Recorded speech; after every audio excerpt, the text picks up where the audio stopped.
following is not our presentation. Hi everybody, it's Raul Smith. Welcome to another edition of the Closing Tag Podcast. This is episode 16. No real official title on this one.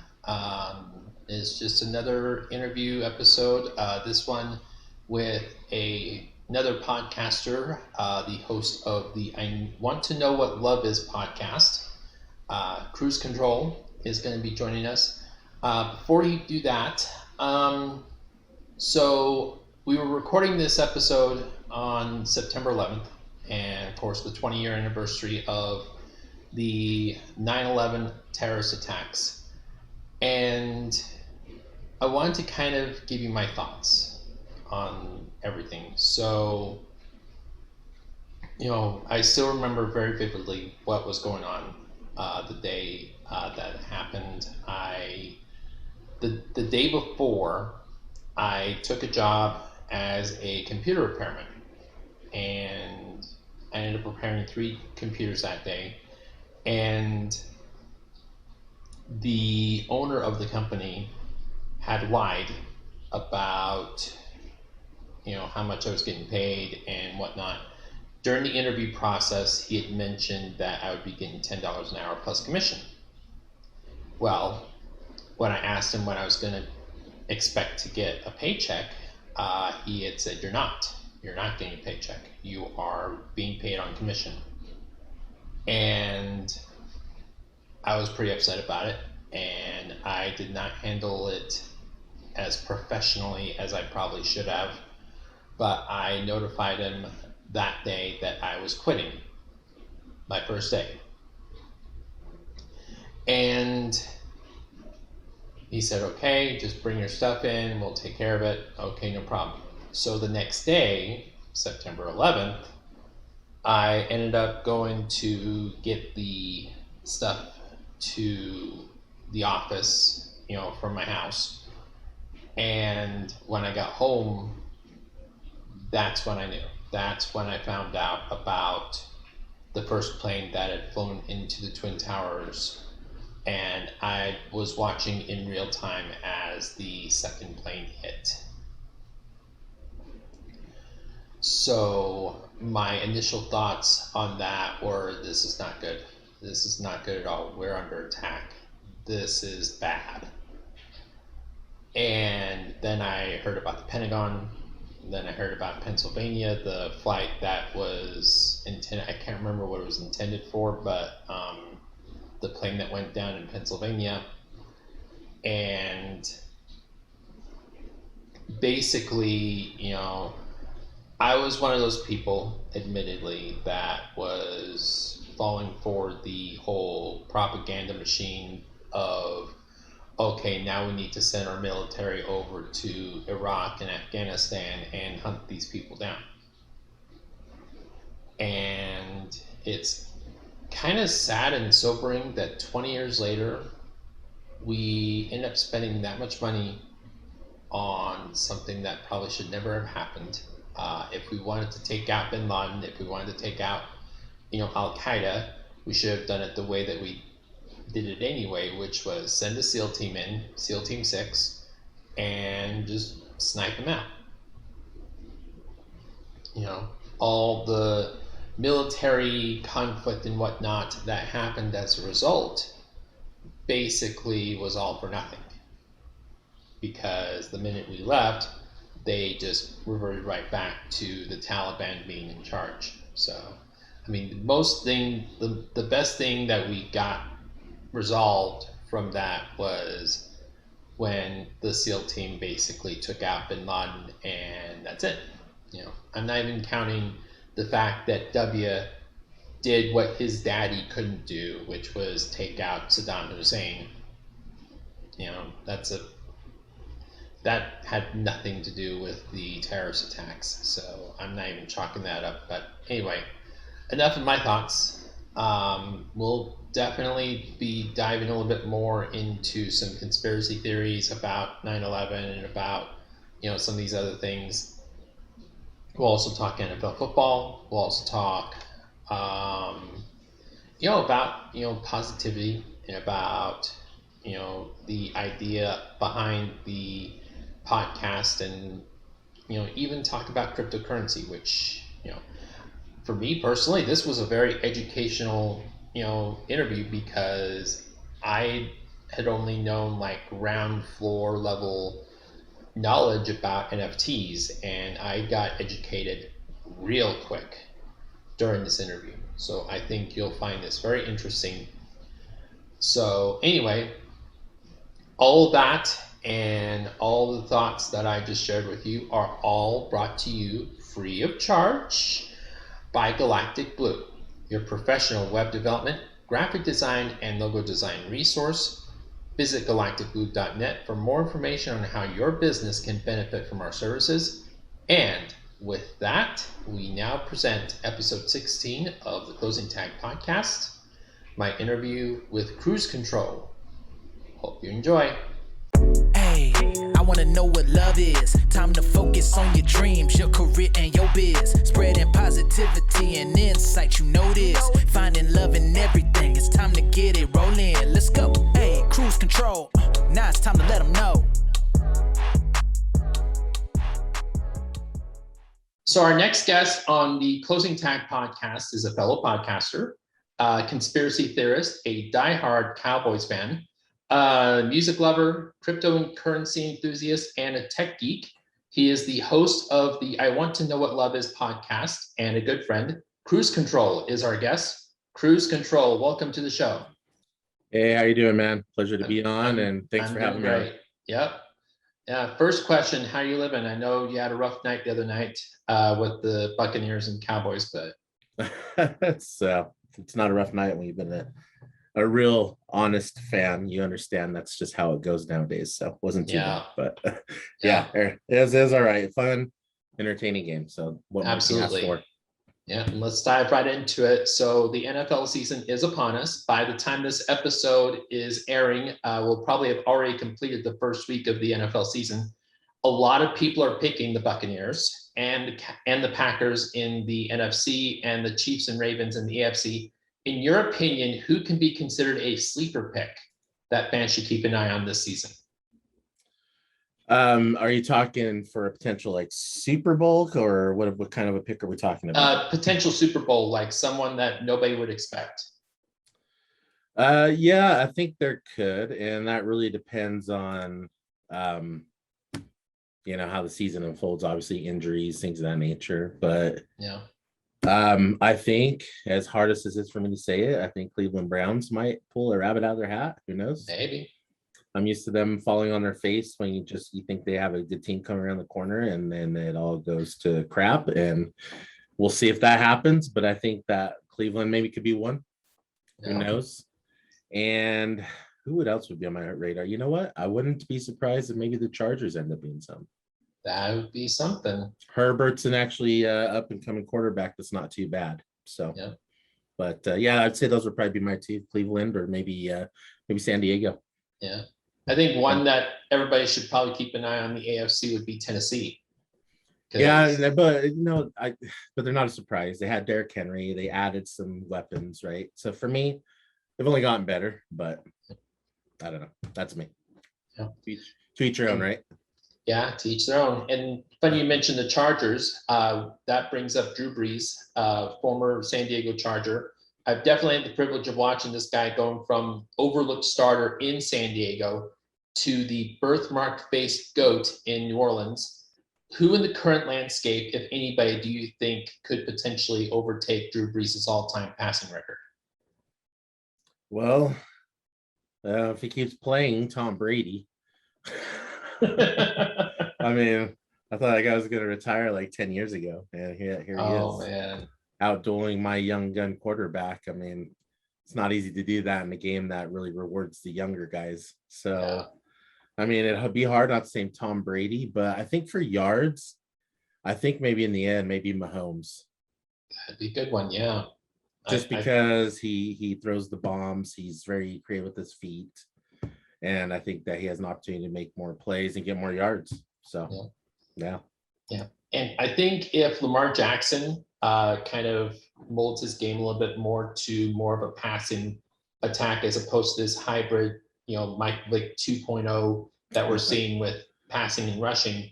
I think he could potentially be, especially if he stays healthy for 10 or 12 years, he could be somebody that could threaten it as well. Yeah, no, absolutely. I mean, well, it really all depends too, right? Because there's injury. I mean, you never know what's going to happen, but yeah. Yeah. And that brings up rushing, since I mentioned that. Adrian Peterson entering his 15th NFL season. Last season, he was a backup for the Detroit Lions. I actually, yesterday, just looked up these stats. Shout out to ProFootballReference.com.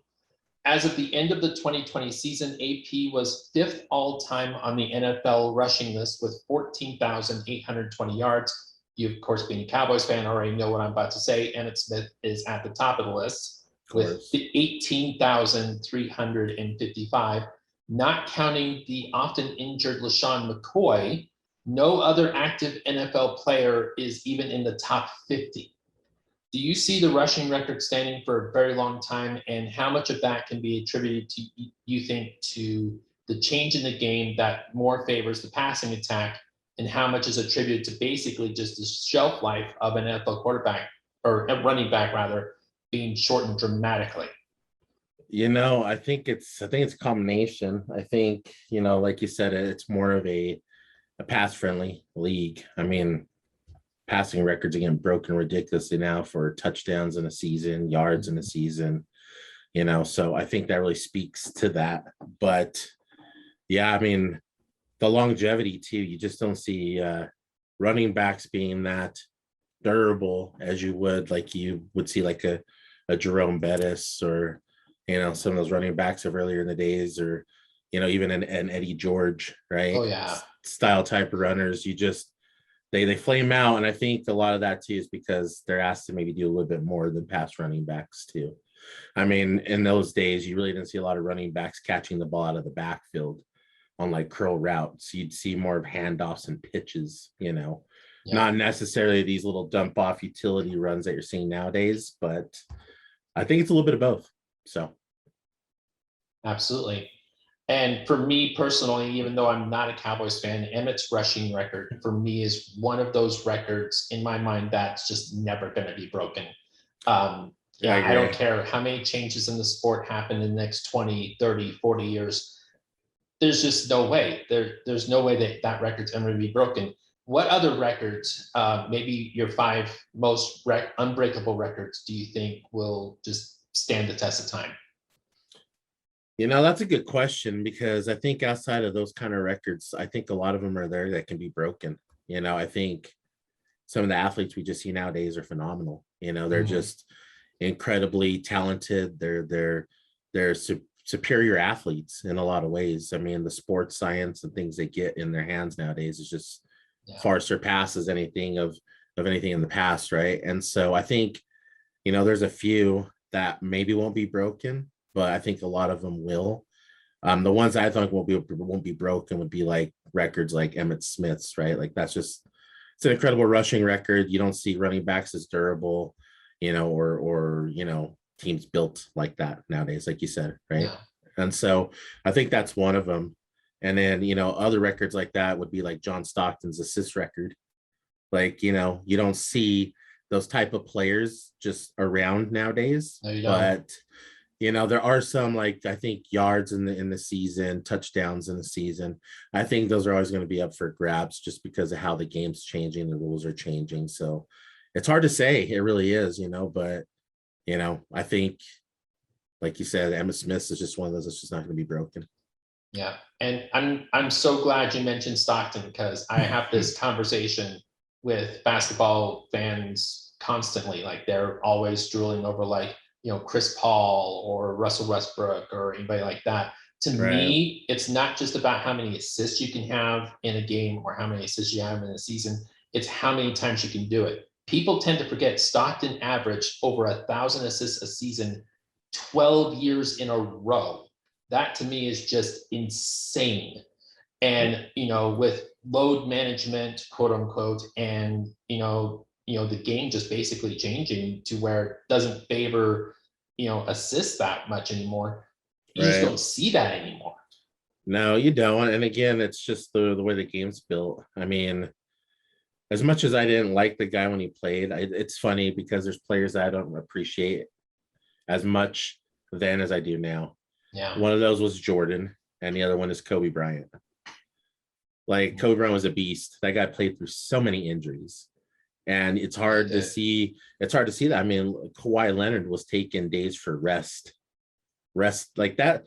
It still blows my mind to this day that you see rest days. Like, Yeah. I swear that didn't start coming around until like the last 5 years or something like that. Mm-hmm. You know, and so when you think about those things like that, there's no rest days. Like Karl Malone, Stockton, because they're two of the players I followed the most, didn't have any rest days. You know, and so there's just the players just aren't built like they used to for, you know, a lot of ways. So it's hard to beat some of those records. So That's true. One record I think that I would have said 3 years ago would never be broken would be the Kareem scoring record, but LeBron's making a push for it. He is making a serious push for it. Now remember though, he also came in out of high school too. Yeah. So he had a few extra years to go at it than what some of those others had, right? But still impressive. Not to take away from it by all means, but absolutely. If he does break it, I as much as I don't like the guy and as much as I don't like the Lakers, I will applaud it every time. I like the guy. The only problem I had is his ego when he took his talents to South Beach that first time. That was just ridiculous. But other than that, the man has the right to play wherever he wants. So exactly. Cruise Control joining us here on the Closing Tag podcast. I did have this discussion with James Scott. Shout out to the Across the Pond Sports podcast.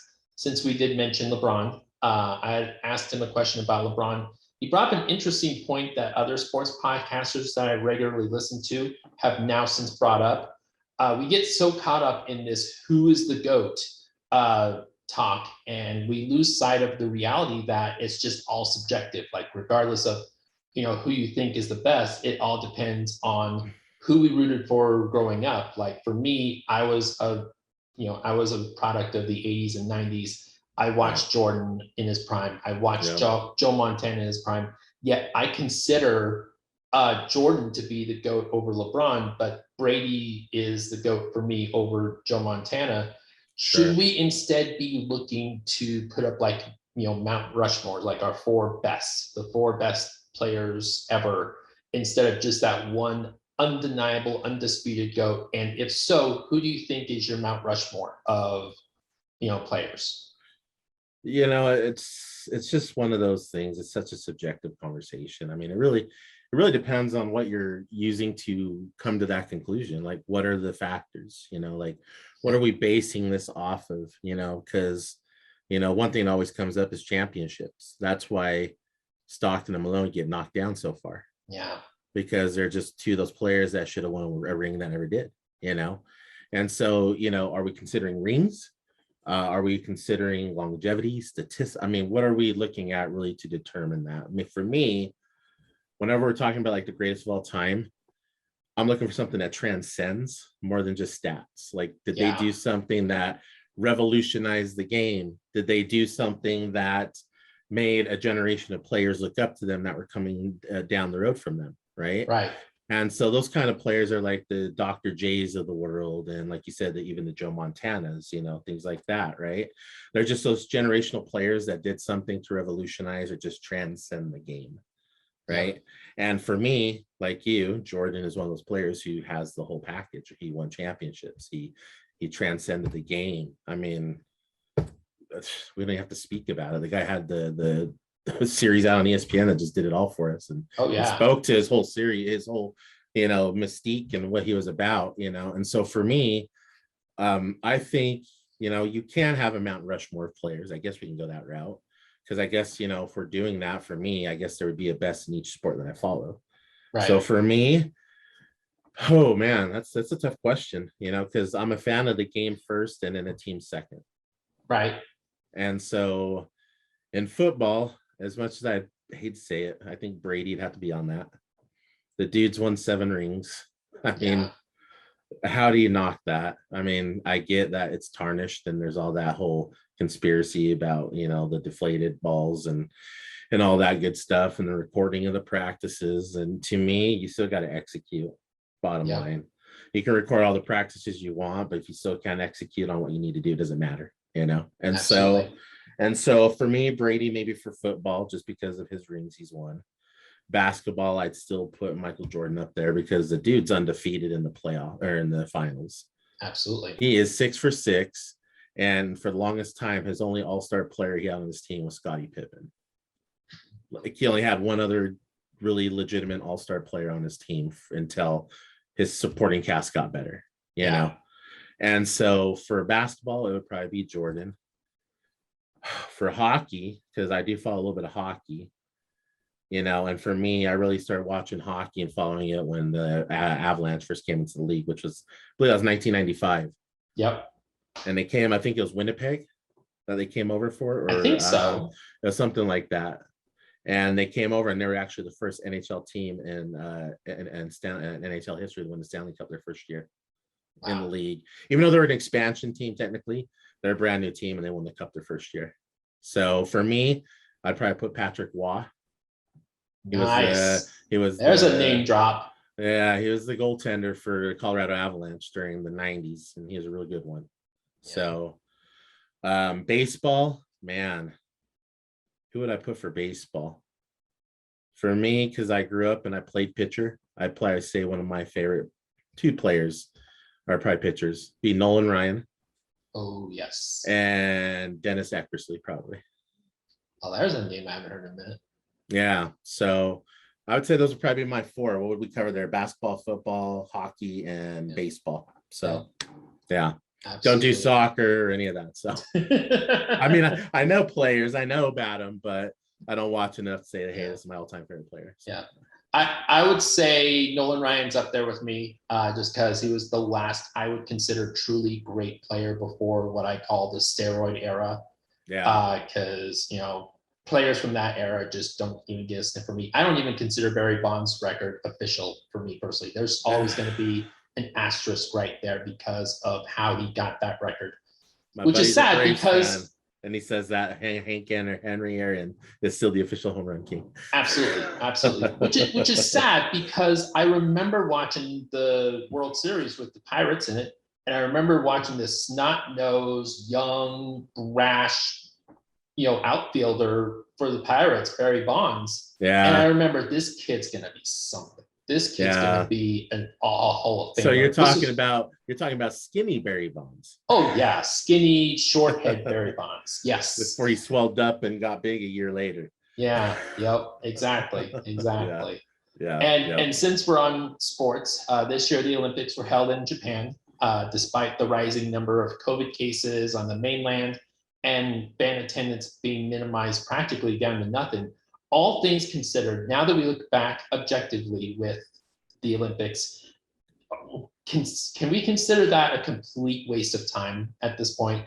And do you think the IOC should probably plan these kind of things better, the next time that they do end up with some sort of crisis?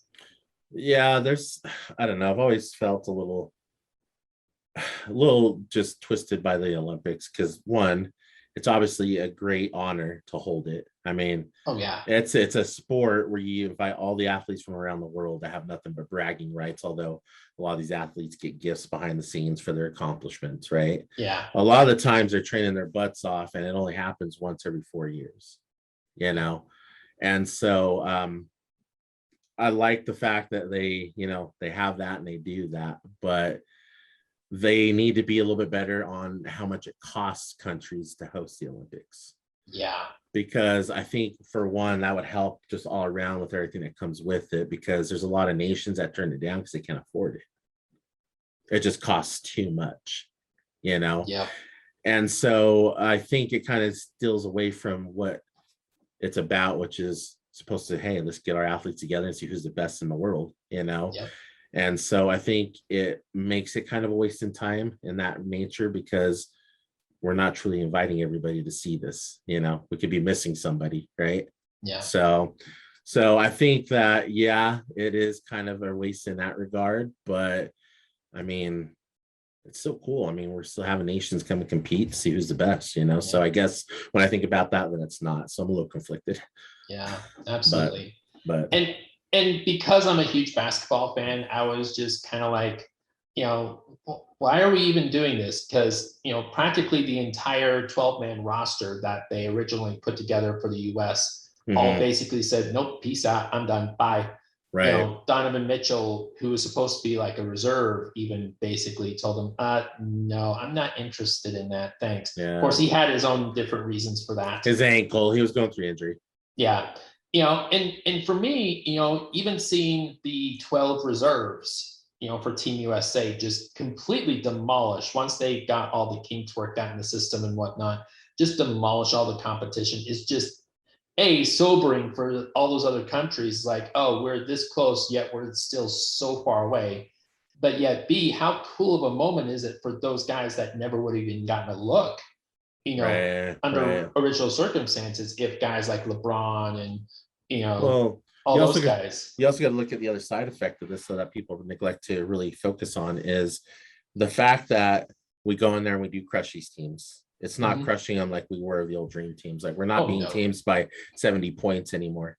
I mean, we're still beating teams by like 20 or 30, but you see, they've already closed that gap by half.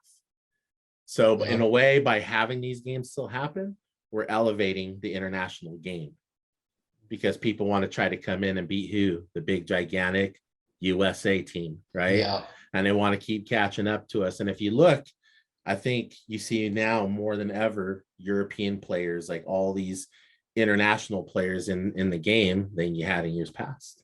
Yeah. So for me, it's a necessary cog to help the game overall, even though, we're still crushing teams by like 30 or 40 points. So, I've also heard him suggest, like, maybe we should just send our collegiate players to even the field. Yeah, maybe. So, or even like first or second year players, something like that. Yeah. Or our G League players, right? Ooh, G League Olympics. I like it. Yeah. And it kind of sad at the same time, because I am a big Rudy Gobert fan, and to see him come back close to a gold medal, but still just like, like that commercial with the fisherman with the dollar bill and it's almost had it. Almost got it. Yeah, and he's got a lot of emotion. It's tough that he gets shamed about his tears. Like, it's crazy to hear how many people like say so much bad things about a man who puts his all into a sport and just falls short. Like, I don't think people understand the emotional sacrifice that goes into those things, Like, absolutely. I never went pro, but I mean, I played a lot of years, and I can't tell you like how many hours I spent taking jump shots and shooting over 200 jump shots, and you work on trying to perfect your craft, and you go into it, and it's just like, if that shot would have just fell, and it's draining, man. Like, it hits you, It is. So I agree with you. It was heartbreaking to see him lose that and then see those tears. Yeah. And kind of switching topics, but staying on the Olympics, the 2002 Olympics helped grow Salt Lake City and the surrounding area to just insane levels that we never would have thought when we were in high school. Now that the Olympics are potentially going to be coming back in, I think it was like 2030 or something like that. How insane do you think Salt Lake's going to grow after that? Well, I mean, it's already going pretty crazily with our housing market. It's nuts. So I live in a 667 square foot home, so not even 1,000 square feet, and my house almost goes for $300,000. Yeah. Wow. Yeah, crazy. So yes, it's going to go ridiculously insane because of that exposure, and not only that, but don't forget we have the NBA All-Star Game coming into town. Oh yeah. That's not that far away. That's like 2 years right? away. So we got that also coming into town. So, that's gonna be fun. Oh yeah, I'm getting my tickets. I can't wait. Hasn't been here since 1992. I want to say 93. 93. I remember that. The Salt Palace. It was at the Salt Palace. No, it was at the Delta Center. Was it? Yeah, that's right. It was at Delta Center. You're right. Because it just they were in that barely whole, it opened for like a couple of years. Let's throw these arenas that have just barely opened the bones. Like, okay, you get the All-Star game in 2 years. You get the All-Star game in 3 years. And I remember Stockton Malone winning the co-MVPs. That was amazing. That was cool. Yeah. See, and when I went to that, because I attended that, but I was like 9, like I forget how old it is. Like I was so young now. So now I can go and, be ridiculous and drink alcohol, which is what I want to do. Oh, that'd be awesome. I may have to join you on that one. Yeah, it's gonna be fun. Yeah. So, but yes, to answer your question, it's definitely going to explode the population and get much more crazier. So yes, be prepared, Utah. Absolutely. Descend into madness with this retelling of the classic Edgar Allan Poe short story. The award-winning Telltale Heart film takes a headfirst deep dive into the Sea of Madness, retelling a classic psychological thriller with a mind-bending, pulse-pounding, bloody, disgusting film. Starring award-winning actor Sonny Grimsley and directed by the brilliant McLean Lindquist. The Telltale Heart has won awards and made appearances in many short film and independent film festivals, ranging from the Film Quest Film Festival in Provo, Utah, to most recently being awarded Best Short Film at the Minefield Film Festival in Albuquerque, New Mexico, to even appearing in international film festivals throughout the world. Revisit Edgar Allan Poe's short story, as this film brings more than just a classic horror story to new audience, but also discovers a creative way to explore the groundbreaking psychological thriller. The narrative is enhanced through an unprecedented use of sounds and light, and the characters blend a modern sensibility with anachronistic charm as seen through an unsettling array of time and space, while a shifting setting disorients the unwitting audience. What is seen and what is heard leads the perplexed audience to ask, what is insanity and what truly constitutes reality? TelltaleMovie.com for more information on this brilliantly insane thriller. And 2 special announcements, guys. First, for our listeners on the East Coast, the Telltale Heart will be screening on October 16th at Media Fright Fest in Media, Pennsylvania. Tickets are on sale, but you'll want to grab them quick. Also, yours truly will be attending this one. October 21st live screening at the Megaplex in downtown Ogden, Utah. Come swing by and maybe grab some of that blood orange pale ale that McLean talked about last month, right here on this very podcast. Cruise Control is joining us. Let's kind of switch gears, but maybe stay on the same topic. So the topic that I keep bringing up, both on this podcast and with friends, is just kind of this religious dark cloud that keeps, hovering over us. The LDS church leaders, namely Jeffrey Holland, made some comments recently reaffirming the leadership stance on the LGBT community.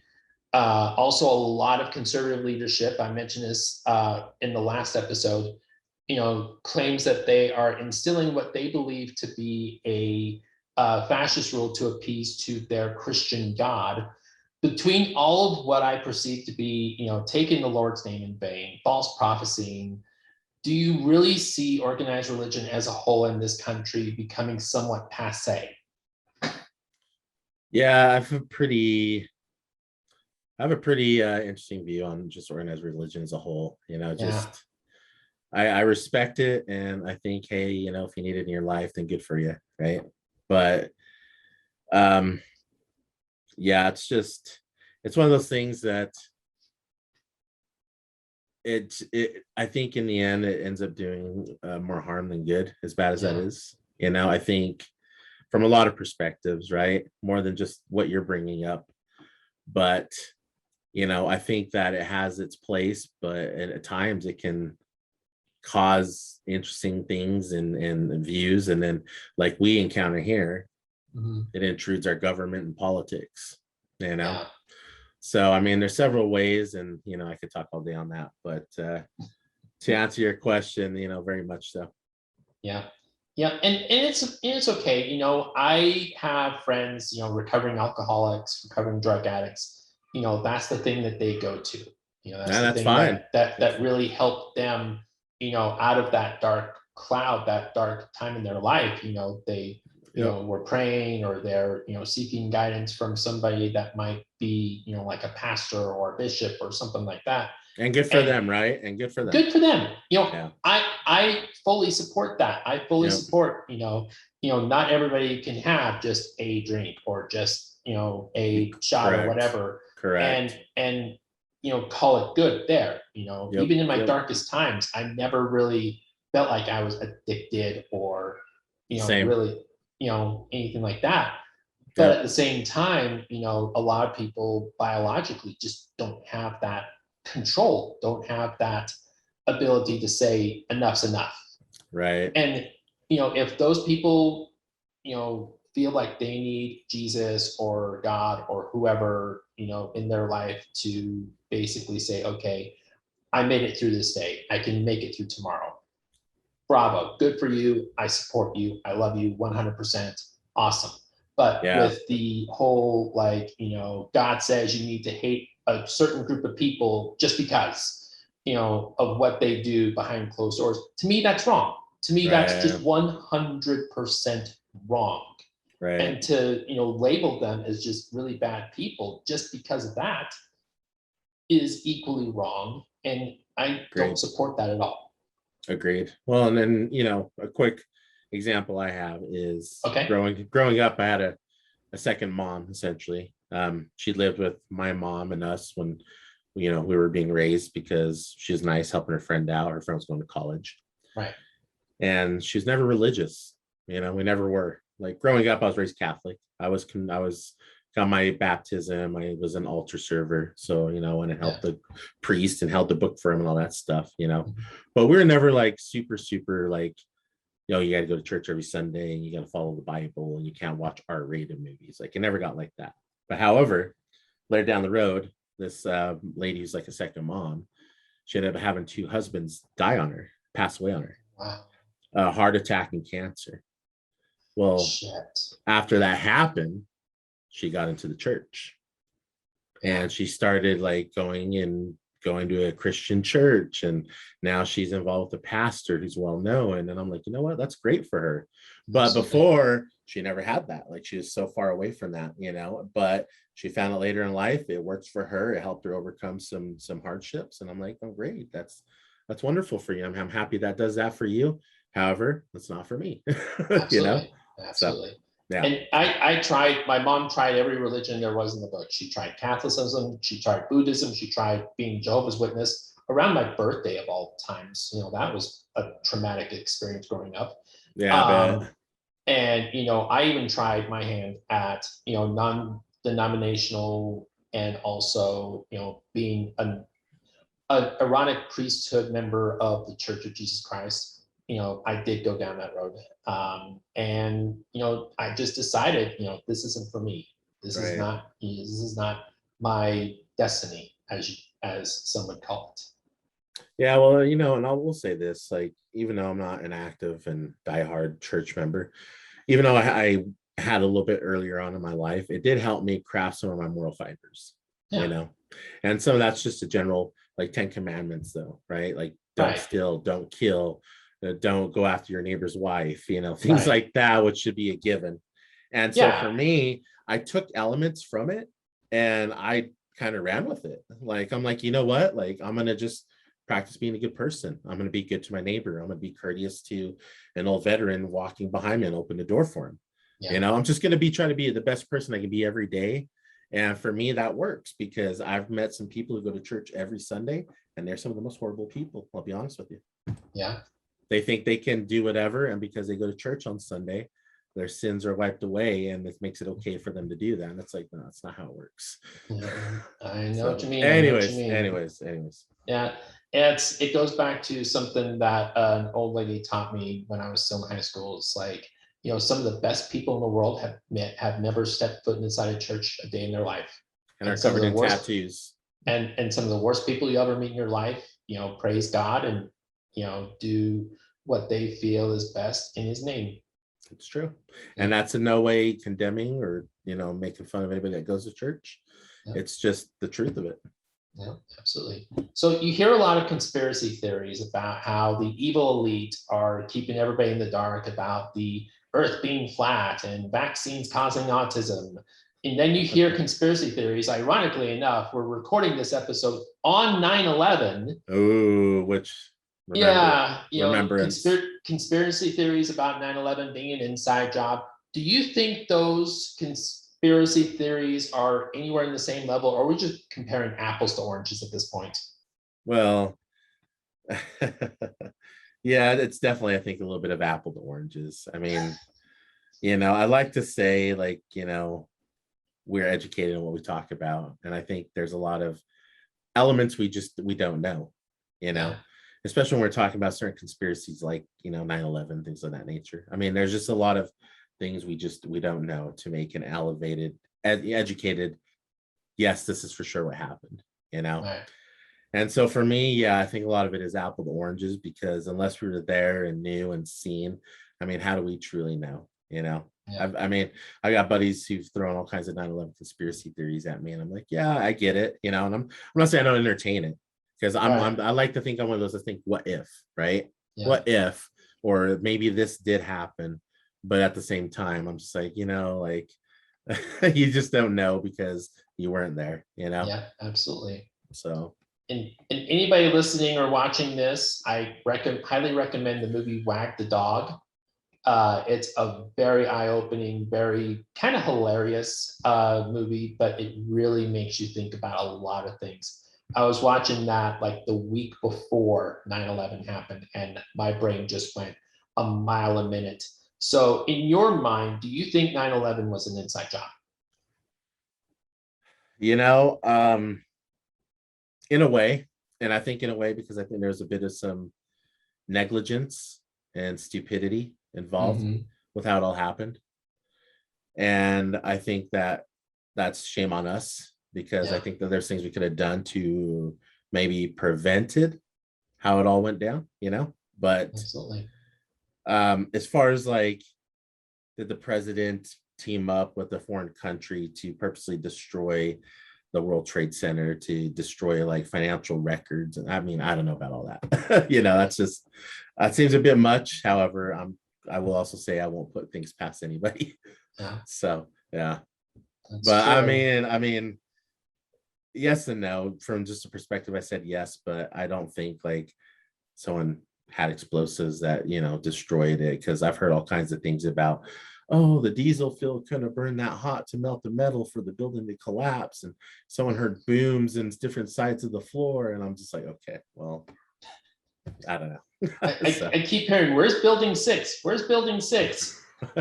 Seriously, like, yeah, but yes and no, like from that perspective, I think so, but not the perspective everybody else usually shares. Yeah. Yeah. And kind of piggybacking on that, since you mentioned foreign countries, I know this is going to come across as a loaded question, but let's address the elephant in the room. Do you think that A, we should have been in Afghanistan in the first place? B, we should have left at all recently? Or C, we should have handled our departure just a little bit better? I think anytime, I'll address that last one first, because I think that's the biggest elephant in the room is how we lost lives, right? First off, let's sit here and ask ourselves, do you think we could coordinate a successful chaotic evacuation over 100,000 people within a matter of however long they had? Right. Like, do you seriously think you could sit in that big chair in the White House and come up with this perfect plan that would have just perfectly got everybody out in an orderly fashion where they would have seated us like a traditional airliner? No, not at all. Not at all. So, however, still tragic, we lost lives, So I would like to think that maybe there could have been a better way to do that, where hopefully there was no lives lost, Right. Or minimized. Because 13 of ours and then a lot of theirs, I mean, even though they're not Americans, they're still Afghans in a way trying to be American, and so, yeah, I think that there maybe could have been a little bit better of a way and maybe some better security to prevent those deaths. I don't think we should have been there. I think we should have been gone for a while now. I think once we found out where bin Laden was, and we felt like we crushed the Al-Qaeda presence as much as we needed to, like, there's a point in time where we've got to turn it over to the Afghan nation. It's their nation. It's their country. Where it's not Afghanistan, United States. Right. You know what I'm saying? And the other thing about it too is, so much stuff gets thrown at Biden because he's the current president. Yeah. And like all presidents, you get the shitstorm when you're sitting in that seat. It's just how it works. Absolutely. But this is a 20-year conflict, and last time I checked, you can't be a president for 20 years. No. Yeah, he was vice president for 8 of it, being on Obama's cabinet. However, it's still not his administration; it's Obama's administration. Yeah. And so I think a lot of it going up to that point was a failure from a lot of presidents across the years. I don't think we should have been there after we got our goals, because the one we really shouldn't have been was in Iraq. I think when we lost our eye on the prize in Afghanistan and went to Iraq is really what kind of led us to where we're at today. Because the Taliban was able to reinvigorate themselves and regrow, and they're able to do what they were to where they're in position now. The government that we were literally going in to quash out Al Qaeda and get rid of is now back in power 20 years later. Yeah. Billions of dollars later, wasted by NATO. And we were like, what, 15, 20 years removed since Russia was there and suffered the same fate? Yeah. I mean, Absolutely. did we not learn anything from them being another gigantic superpower that went in there and failed? And And it's funny, I was watching a video on YouTube. It was my first mistake. I was watching a video on YouTube. Yeah, that one, careful. And it was like a historic side point of view of why the Soviet Union collapsed. And a lot of, what they felt was the initial cause of the eventual collapse of the Soviet Union was that failed war with Afghanistan and all the money and all the military resources that they threw at that. Yeah. And ultimately nothing was accomplished. Well, because not too long from that, we had the Cuban Missile Crisis and Cuban Missile Crisis and all that stuff, and the arms race where we helped kind of lead them to that bankruptcy path too. Right. So absolutely. Yeah, it definitely wasn't smart, but in the end, we should have been out of Afghanistan once we crushed, Al Qaeda's presence. Once we knew Bin Laden was in Pakistan, we took him out, and then we should never been in Iraq to begin with. So no, we shouldn't have. So yeah. Cruise Control is joining us on the Closing Tag podcast. So a running theme with these interviews that I've been doing over the last couple of months, is Utah cool or hip now?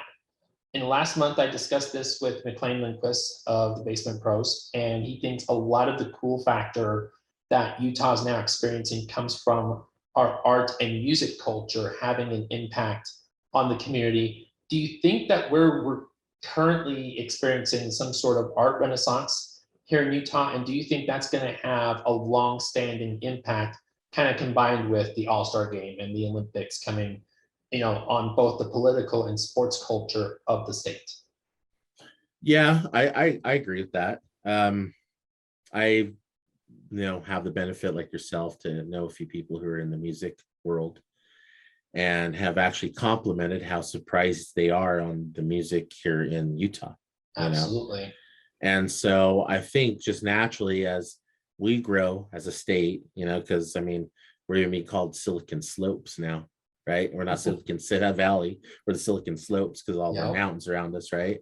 Mm-hmm. And so I think naturally with that attraction, you got to have things for people to do and experience. And I think that we have a nice, actual diverse culture of artistic, individuals from both a, painting and physical form to a musical form. So, and I'm glad to see that actually, because that's something I hope Utah continue to do, because I think that's one of the things you see first when you go to like states like California or Oregon. You see how they have a lot of that kind of local community kind of music built into their everyday life. Because when I was in California, you can almost go around every corner and they have some kind of like live music event and concert or something going on. And you're starting to see that here with like the Ogden Twilight series and what they do in Salt Lake, and then obviously Sundance Film Festivals here every year, right? So yeah, no, absolutely. I agree with your buddy. Yeah. And it's funny, we were talking about like all these musicians that people may not know actually came from Utah. Bands like Royal Bliss and The Used actually came from Utah. Right. Neon Trees and even Imagine Dragons, who are just over like Red Rover right now. Well, if we even got further back, we can even go back to the Osmonds. Yeah. Donnie and Marie Osmond. So that's probably too far for a lot of you. Maybe. Even me, honestly, that's kind of past my time as well. A And, little bit before. and just personally speaking, I could probably rattle off 3 or 4 musicians or bands that have had, just a profound impact and influence on my life growing up. Who are some of your musical influences growing up? Wow, I have a pretty diverse upbringing of music. Growing up, I had a mom that liked country. She liked oldies. Yeah. So we're Same talking, here. she would have things on from like Reba McEntire to the Judds, and then all of a sudden she's got Ella Green and Zapp and Roger playing. And so, for me though, when I grew up and I started really understanding music and having it into my life, I think one of the ones that I really liked was Notorious B.I.G. Rapper. Just awesome story, out of the box, kind of unorthodox, how he's able to make it for himself. And like we were just talking about earlier, I like to think what if and think outside the box. And I think he had a perfect story of being able to do that. And misunderstood just because of what he was involved with, So that would definitely probably be one of them. Another one would probably be probably Bob Marley. I know that sounds a bit cliche because he's well known, right? Oh yeah. But I loved what he stood for.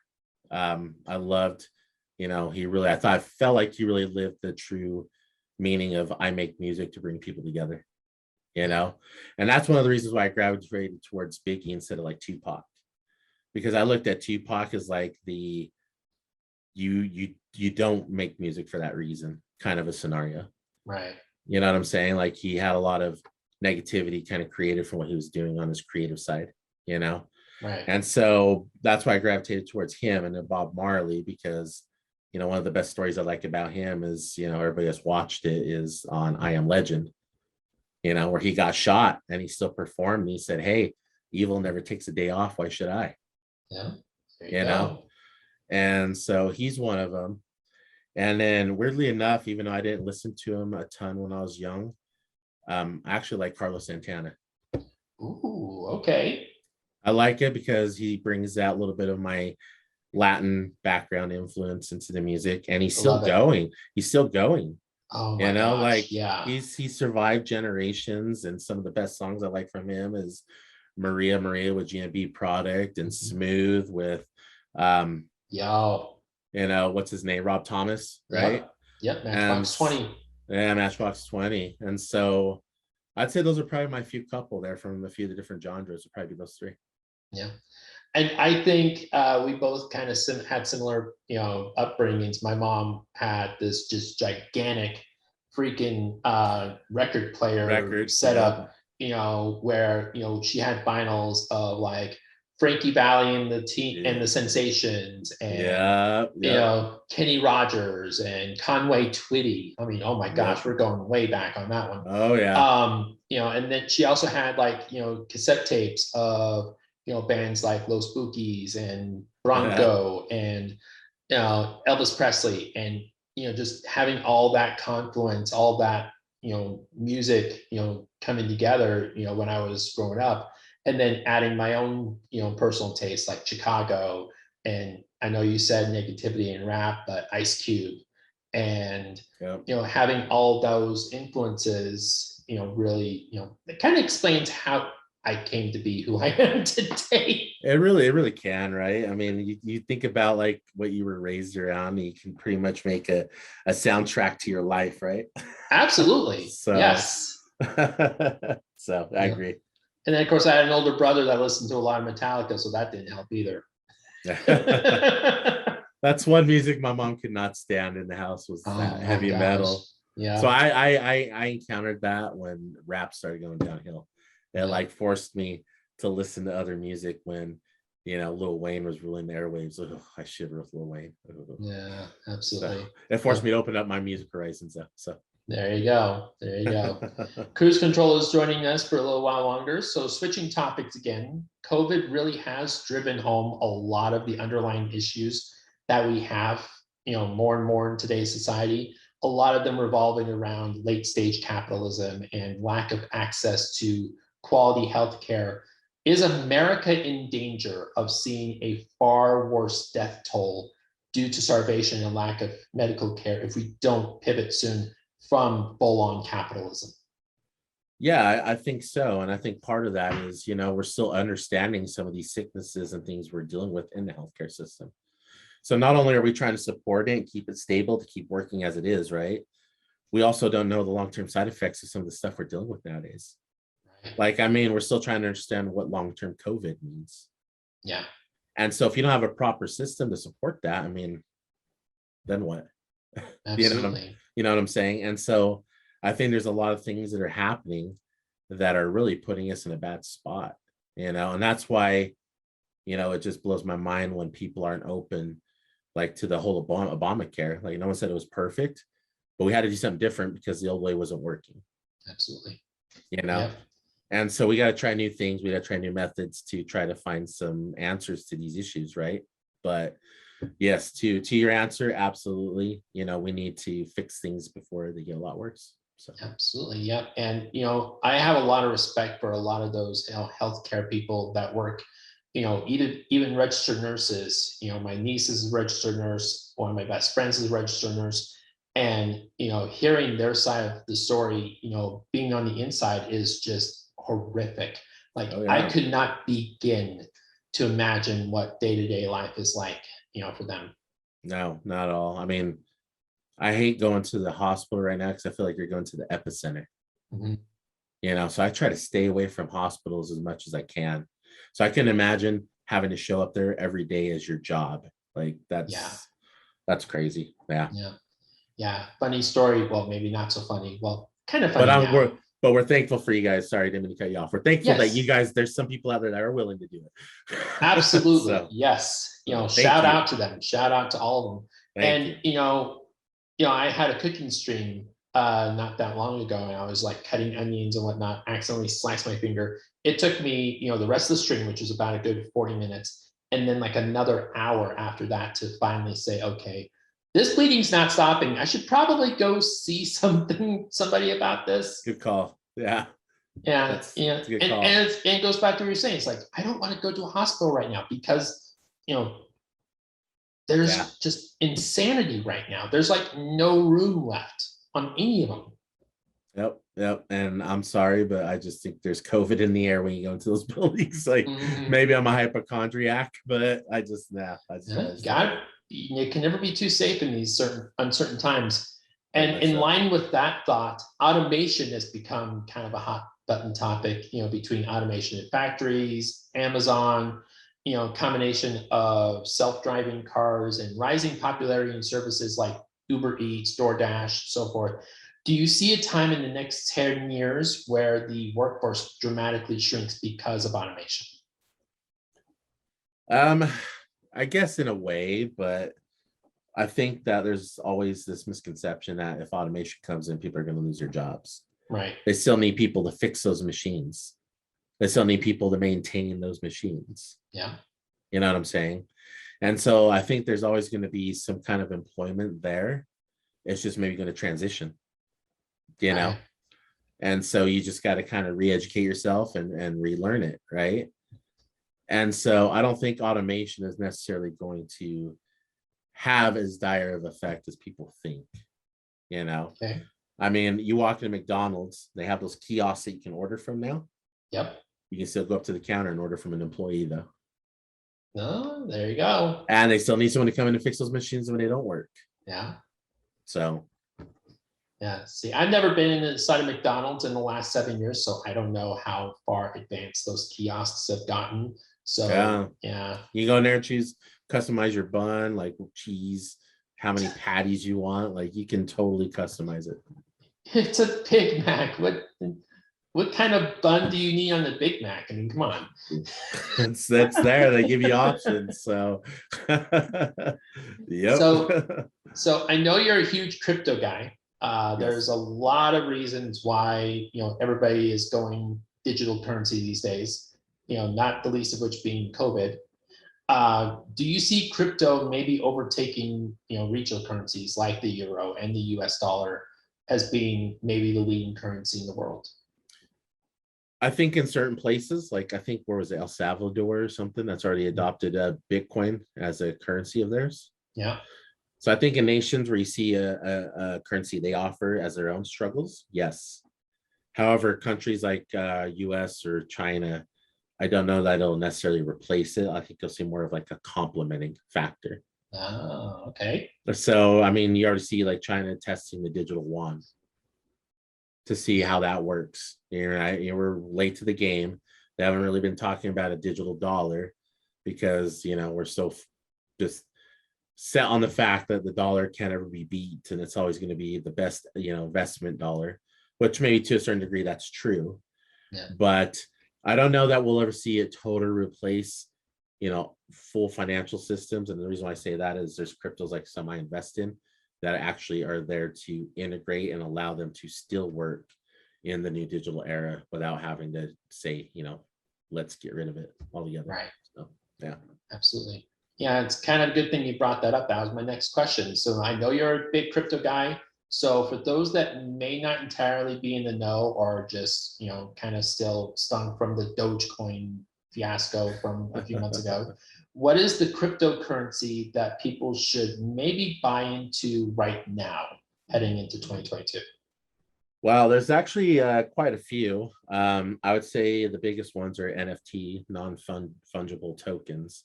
Okay. I think those are the best ones to look at too, as far as any assets that maybe have that as part of their plans.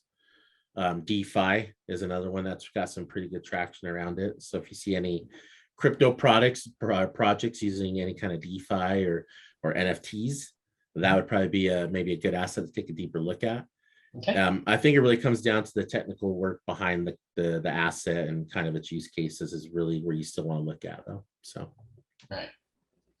And it's funny you brought up NFTs. So I've got another friend on Facebook that is still trying to educate me a little bit better on what NFTs are exactly. And then you've got this group of people that just prefer to not educate themselves on anything and just regurgitate memes. A majority of the world. Yeah, regurgitate memes, for the sake of humor and entertainment, trying to denounce NFTs entirely. So for those that maybe want to know more and maybe are eager to know more, kind of explain, basically, ground level what an NFT is exactly. Yeah, so it's a way to just essentially encrypt to take ownership of a piece of digital work. I think one of the first, I forget what the picture, there's a first ever NFT and it's like a picture of like a frog or something of that nature. I can't remember what it is. Wow. But it's essentially putting your digital stamp on like a digital asset, essentially, right? Okay. So you can take like a logo and turn that into an NFT essentially. Okay. You'll see a lot of artists who have a lot of digital work that might start using it for that reason, because that's a way to help them prevent from their work being stolen or copyright infringements, right? Because it helps validate it essentially. So I mean, the best way to learn about this too is even if you don't want to trade on it, is download Coinbase, because you can actually go look at each of the assets on there and they give you a bunch of resources you can go look up about the actual asset, like a white paper, articles related to it. And usually that's the best way to start on getting some of that information on like what's NFTs and what's this asset about. It'll usually provide you all that information to do that research. So nice. And it's funny, I actually am on Coinbase right now. I've got stock in there for Bitcoin, Cardano, and Ethereum or Ethereum or what? Ethereum. However that's Ethereum. said. Yeah.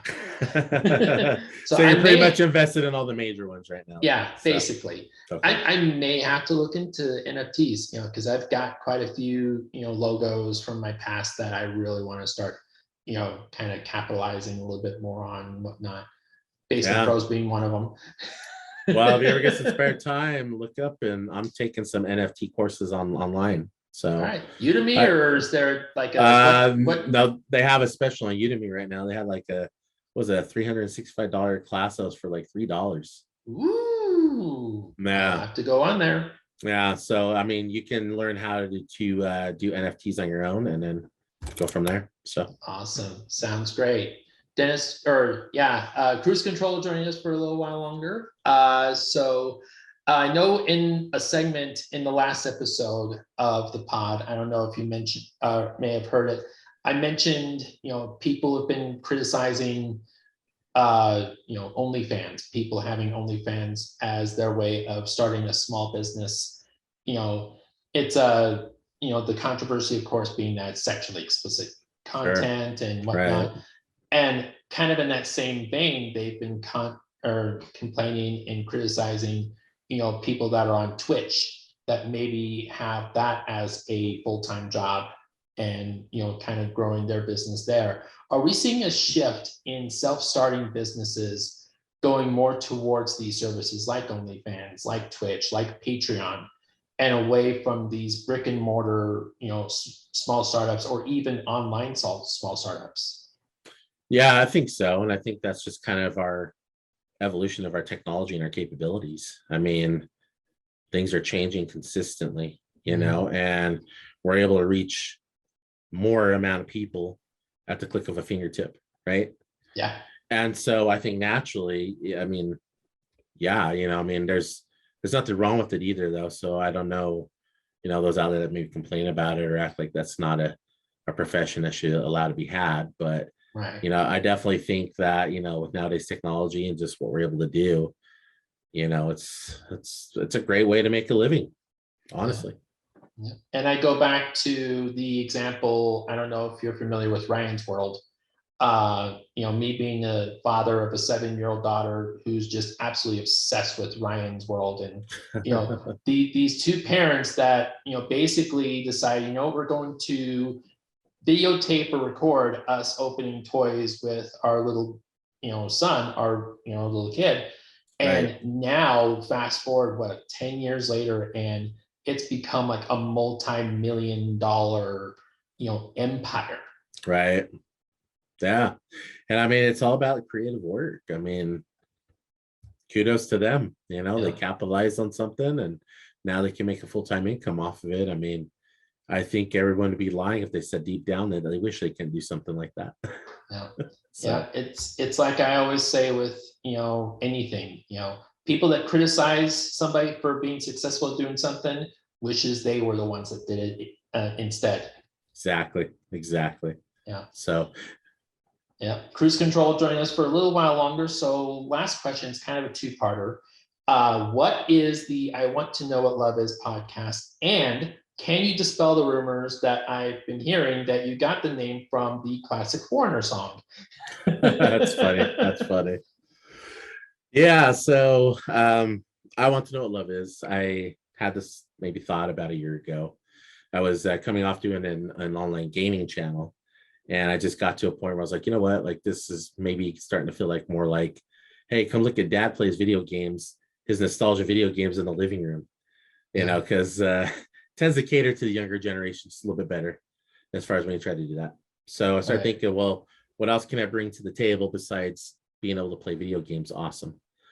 And a lot of life experiences. We have a lot of hatred and chaos and violence in our world. And I'm a guy who likes to laugh and crack jokes and enjoy life versus joining in all this chaos. And so I figured, you know what, luckily I have a circle of people around me who buy into that same mantra of, hey, let's crack open a beer or have some drinks and have a great time versus fight.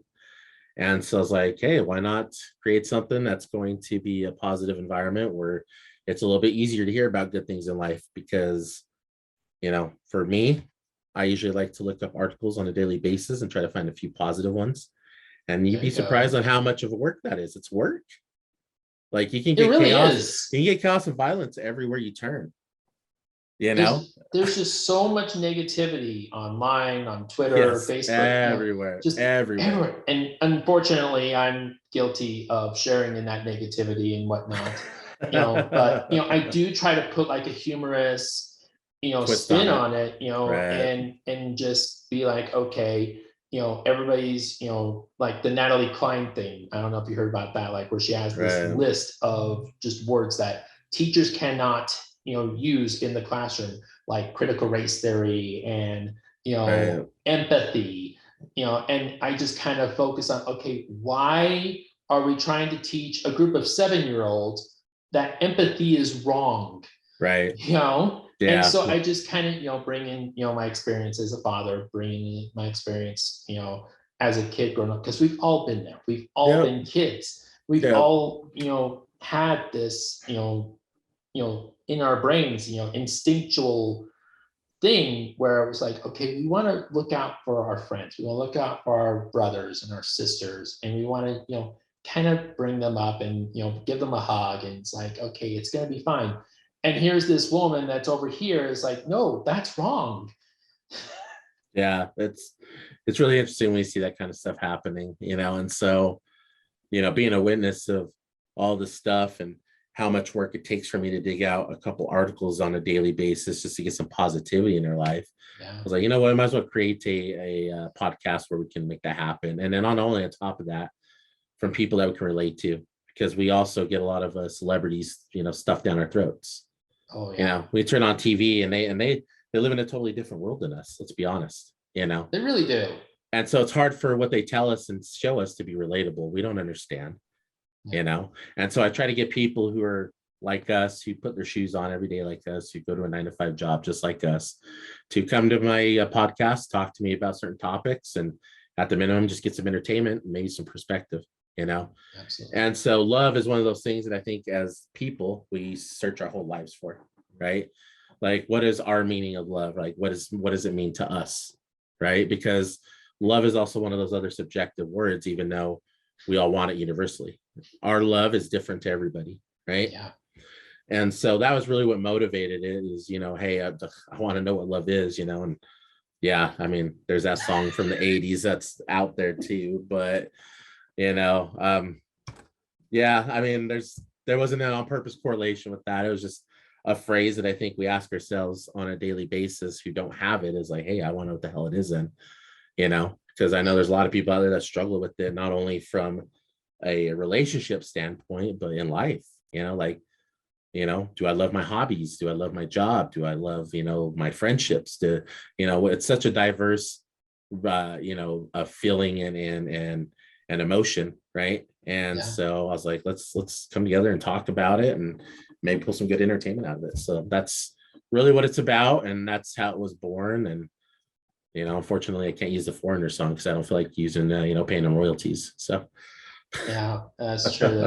And I usually try to use like royalty-free music, coming in and out of the podcast and whatnot. I'll probably use yours if that's okay. To close out the show. That's fine. Yeah, my custom one is awesome. So sounds good. And then where can people find the I Want to Know What Love Is podcast? Pretty much on all your listening platforms. I'm all the major ones out there: Stitcher, Spotify, Apple, Google Casts, and even iHeartRadio. So nice. 10 plus platforms. So you can find me on all that. Easiest way is to go to my website, 2 different URLs. I want to know what love is .net, and I want to know love is podcast.com. So awesome. Sounds good. He is a former Twitch gamer. I'm former, right? Well, I still game, but I don't video myself anymore. Okay.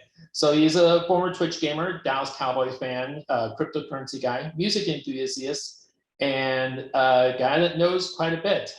He is the host of the I Want to Know What Love Is podcast. Cruise Control has been my guest. My friend, this has been a long time coming. Thank you so much for coming onto the show. Yeah, no problem, man. Appreciate you having me, and thanks for having me. More importantly, it's been fun. So thank you. I'm back on the road again. Every night there's something different around the bend. So with that, we are out of time for today. I want to thank each and every person that is watching the archive video on YouTube, downloading the pod, or even checking us out on our Facebook page. Links are all in the description. Each and every single view, download, and listen counts. So thank you as always. Also, huge thanks to Cruise Control from the I Want to Know What Love Is podcast for joining us today. A reminder that this podcast is sponsored for free by Galactic Blue, your professional web development, graphic design, and logo design resource. Visit galacticblue.net for more information on how your business can benefit from our services. If you would like to help support the podcast, I am open to suggestions. Hit me up at Raul at theclosingtag.com. That's RAUL at theclosingtag.com. We are on Apple Podcasts, Pandora, Spotify, Stitcher, Amazon Music, and many other podcast providers. Our video of each podcast can be found on our dedicated YouTube channel, as well as the Facebook page. Thank you guys again so much for listening and for watching. A huge thank you to Cruise Control, and remember to always include your closing tags. Hey, thank you for tuning in. That's amazing. We want to spread love and motivation. Gotta keep coming back to the station. Hey, brand new episodes. Join in. All about living in the moment. Cruise Control, helping you know what love is. Let's go. I'm not our presentation.